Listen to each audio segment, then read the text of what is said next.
I received an urgent text message requesting an immediate family meeting of siblings. Not sure what was happening, I waited for my 5 siblings to respond and confirm their availability, but only 4 out of 5 responded. Immediately, I thought it was my brother Curtis because he's always MIA.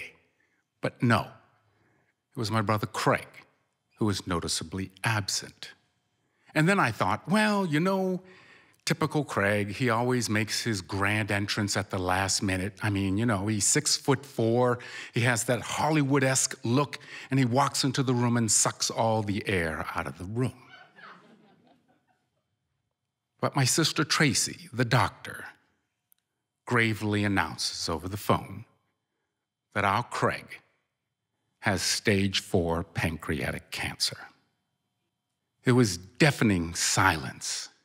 And as I'm trying to comprehend stage 4 pancreatic cancer, I hear sobs slowly rising on the phone that got louder and louder and louder until they were cries.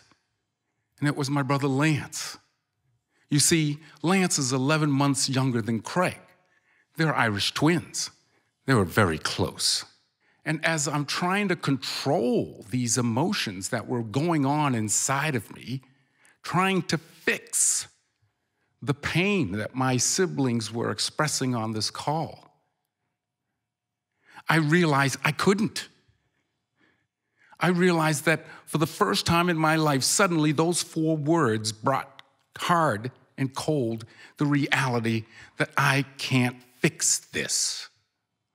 What then went on to follow was a cacophony of questions. Who, how, when? How long do we have with him? Shortly thereafter, our sister Shauna, the organizer,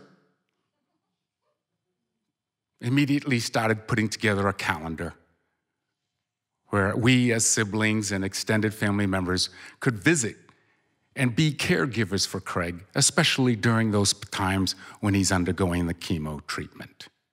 Adding to the stress was the fact that our brother Craig lived alone in a 1-bedroom condo in Atlanta, Georgia. And so on my first visit,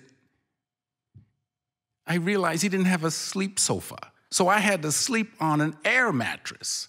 I mean, what's a geezer like me approaching 70 having to spend a couple of weeks on an air mattress? I mean, come on now. And then on a second visit, I'm doing his laundry, and he has the nerve to try to tell me how to fold a fitted sheet. I mean, really? And on the third visit, I'm sort of taking in and surveying his home, and I started to realize that there were some very interesting things there that I hadn't realized that he was keeping. Like, there's a horse saddle over in the corner, bullhorns on the wall, cedar logs by the wood-burning fireplace, cowboy hat over in the corner. And at that point, I realized my brother is a cowboy, a black cowboy, a buffalo soldier, if you will. You see, we grew up with horses, and he never forgot his roots. But what I also noticed as I looked across the room at his dining room table, there were some fresh cut flowers in this crystal vase. And so I looked over at him and I said, "So who's the lady that got you the flowers?"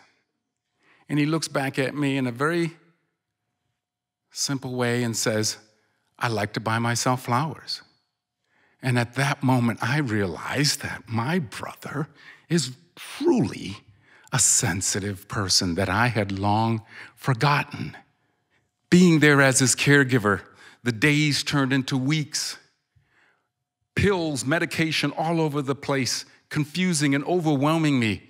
And I felt that I was struggling, trying to keep weight on him as he grew weaker and weaker. And I felt literally my brother is dying right before me. And I didn't know how to fix that.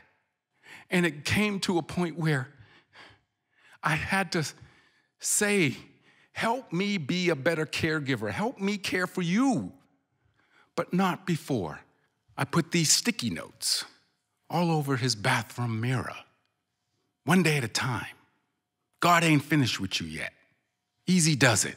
And be a better patient, damn it. Why? Because he complained constantly and incessantly about my cooking. He was losing his sense of taste and his smell was too far behind. My roasted chicken didn't have enough salt. And well, my cedar plank salmon, well, that was dead on arrival. But we got together the following morning and we shared a cup of coffee and an English muffin. And we had the most enlightening conversation as siblings in years. Like, who does cook the best among us siblings? Who gets him up off the sofa, outside, fresh air, driving his vintage Jeep CJ5, driving it like he stole it? And who sent him the better weed? I mean, you see, his kitchen cabinet was full of every conceivable cannabis product as you can imagine. Tinctures, tea bags, edibles, gummies, even good old roll joints, all sent by siblings and family members to help smooth out the effects of the chemo and to try to keep his appetite up. After 6 months, Craig has decided to stop chemo and concentrate on quality as opposed to quantity. And you know what? He's at peace with that.